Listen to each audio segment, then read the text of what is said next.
Welcome, ladies and gentlemen, to episode 117 of the Truth and Consequences podcast. It's Monday, May 9th, 2022. My name is Doug Poppa, independent investigative journalist and former law enforcement officer. Somebody mentioned the other day, they looked at a podcast that I did. I want to get up on the screen because I never saw this before. This is like freaking unbelievable. And let me get this on the screen here. Episode 59, okay? Episode 59, which I published on August 9th, 2021. And as you can see, the title of my podcast there is Las Vegas Massacre, FBI, LVMPD, MGMRI, which stands for MGM Resorts International, the owners of the Mandalay Bay, where Paddock fired out the window. New sniper attack posed a threat prior to 2017. Now, that podcast was an update to this story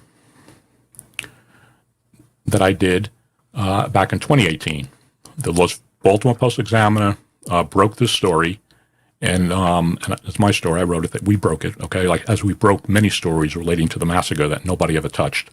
And it was titled, FBI's Elite Hostage Rescue Team and the Las Vegas Police trained for similar mass shooting scenario years before. Now, ladies and gentlemen, the photograph you see on that story, and I have the links to those stories and the links to these podcasts, everything I talk about here, I have links in, so it's easy to you review them. But that was just a photograph that the editor of the Baltimore Post-Examiner, which is based out of Maryland, found on the internet because it involved the hostage rescue team, I said in my story. So he just pulled a picture off in that picture. But take a look at that picture. Take a look at that helicopter, and there's two guys on each side, snipers, HRT, and that's from the hostage rescue team. That's an actual HRT helicopter from Quantico, Virginia. I'm going to get to that in a second. So I did that. And then 2 months later, let me get back up over here. 2 months later, we broke another story, and it was titled, this is 2018, November now, exclusive, MGM Resorts International executive knew that a sniper attack from a hotel high-rise posed a threat prior to the October 1st massacre, okay? And you read these stories, and I'll have to link to the podcast, the episode I did on it. I did the updated because it's filled with, if you haven't looked at this, you look at it because it's freaking unbelievable what I uncovered, okay? And like I said, we got 5 years this November, a month before the election. We have the 5 years since the Las Vegas Massacre. So let me put something up on the screen. I'm not going to go through the whole thing. It's a 45-minute podcast, and the stories are kind of involved, but I'm just going to put this up on the screen so you can see it here for a second. Okay. Now, remember the photograph on the Baltimore Post-Examiner? Now, last year, I uncovered a training film that was done by the FBI, the hostage rescue team. They did like a commercial for the HRT. And embedded in that training film was this 8-second clip that I keep looping here on the screen. But what do you see, ladies and gentlemen? That is the actual HRT helicopter that we had the photograph of when we did the story. We broke the story in 2018. But look where they're at. They're inside the old Sahara Hotel when it was being closed in 2011 for renovations. It was going to open up at the SLS Resort, and it did, and now it's back called the Sahara Hotel again. That's what's important here is that's the HRT helicopter, hostage rescue team, FBI, with two FBI HRT members, snipers, and what they're doing, they're shooting ammunition at targets, simulating an attack from an elevated position inside a hotel and hotel tower, and there's some targets around. You have to look at the whole video that I did. Why am I bringing it up? Because somebody brought up the other day that just saw it, some retired cop from not from Vegas, and said, that's freaking unbelievable. Why wasn't that on the front page of any news, even the national media? Because the Las Vegas Metropolitan Police Department with their SWAT team was there at that training scenario in 2011, and I also broke a confidential internal LVMPD memo that corroborated what my sources were telling me, and I broke the story because a high-ranking member of the LVMPD first gave me the information on this. And the point being is this. Okay? That training took place in 2011. The first Route 91 Harvest Music Festival occurred in 2014. Then they had one in 2015. And they had one in 2016. And then we had the one in 2017 that led to the death of now 60 people, because 2 more died from their injuries, and the wounding of almost 500 people. And not at any one of those Route 91 Harvest Music Festivals, after being trained that a sniper attack was possible from a hotel high-rise tower, they had no counter snipers standing by ever, even during the Las Vegas Massacre. So when Joe Lombardo and Kevin McMahill talk about how great they did that night, they're full of crap, because I did a lot of stuff proving a lot of stuff that they should have had in place. They didn't have in place. And they did this big review afterwards. Oh, now we're going to, ladies and gentlemen, they didn't even have a mass casualty incident plan in place prior to the 2017 Las Vegas Massacre. And listen to this podcast, because it's unbelievable, the stuff that I show in here, documents from Homeland Security and the FBI, okay, that they didn't even have that plan in place, even though for years they knew that Las Vegas could be the subject of a terrorist or lone wolf type of attack. Anyway, I'm not going to go through the whole podcast because it's pretty involved. But anyway, somebody brought it up to me the other day and said, I just saw that. He goes, it's freaking unbelievable. How do you come up with this stuff? And nobody talks about it. Well, they don't. Okay. But get back over here. Okay, mic back a little here. Okay. So anyway, that's what it is, ladies and gentlemen. Remember, both Sheriff Lombardo and his former Undersheriff, Kevin McMahill, are documented liars, at the least. That's the least documented, and I proved that time and again, okay?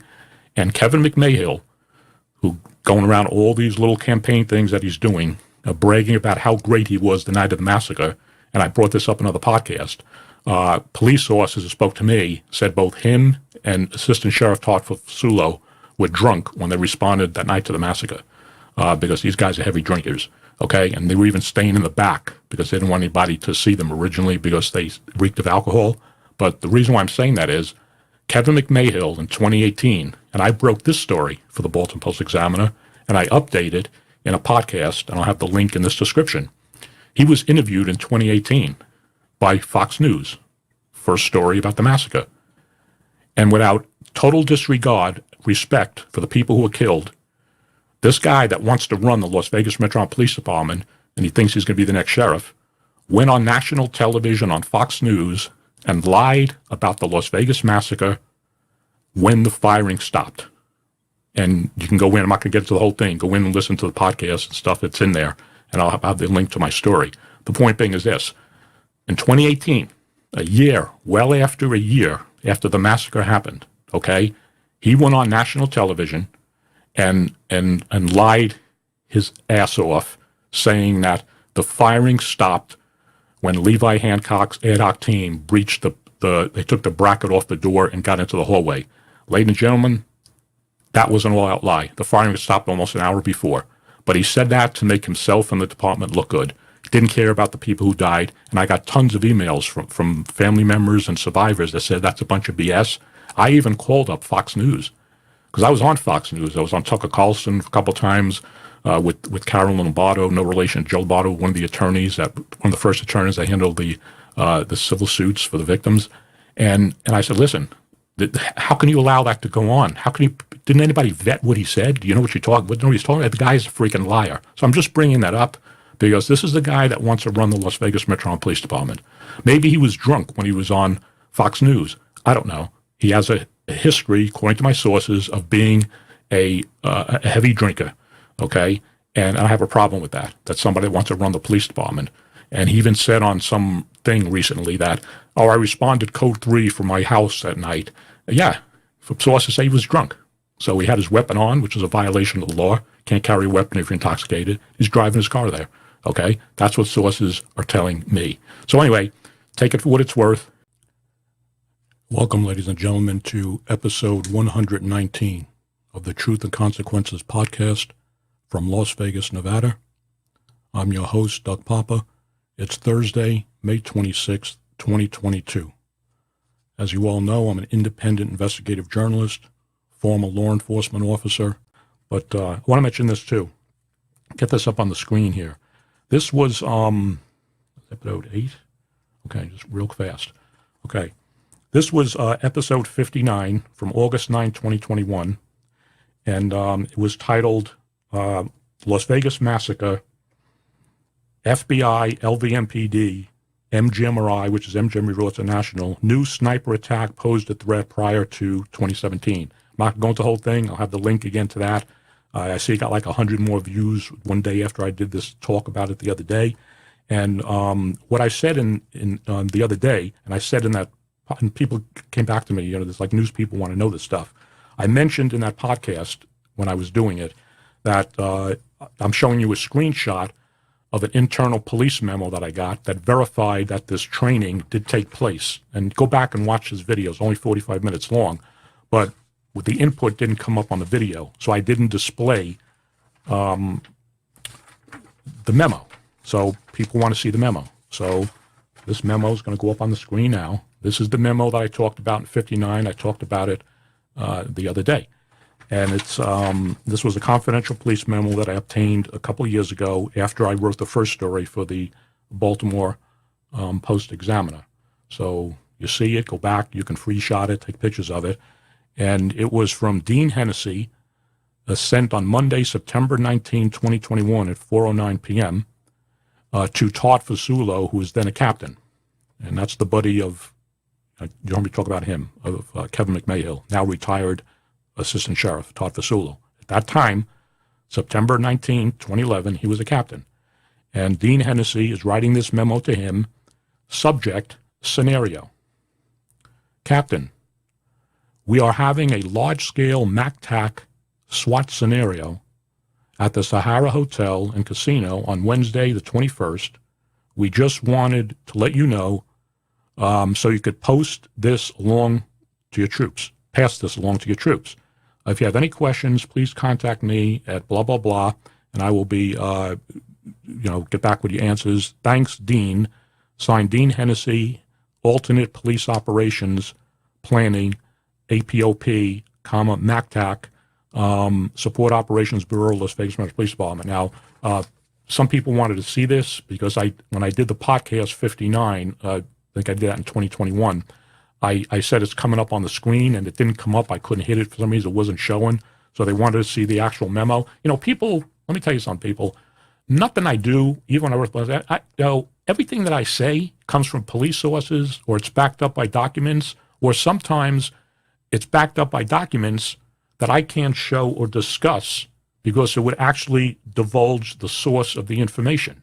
So sometimes I talk about stuff that I already have documentation on that backs up what I say. Okay? So, but this thing, I was supposed to post it. It didn't come up on the screen when I was hitting it, and people wanted to see it the other day, want to see the actual memo. So you got it. Go back and backtrack. Let me put it back up on the screen here for a second so you see it.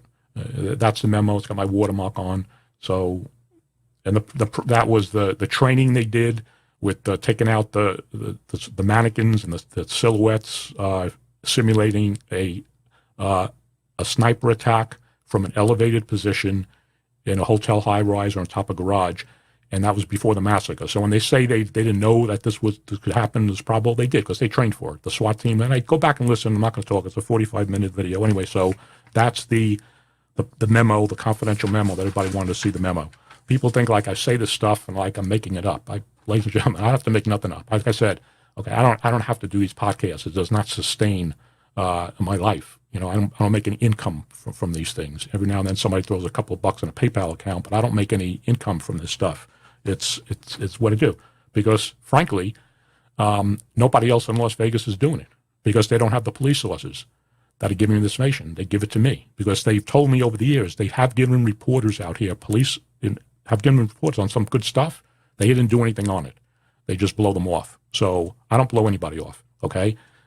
They're public officials. They're public officers. The public has a right to know what's going on in their police department with their police officers, with their police officials, with the sheriffs, the undersheriffs, because they work for the public, and they have a right to know. So when I get this information, I put it out.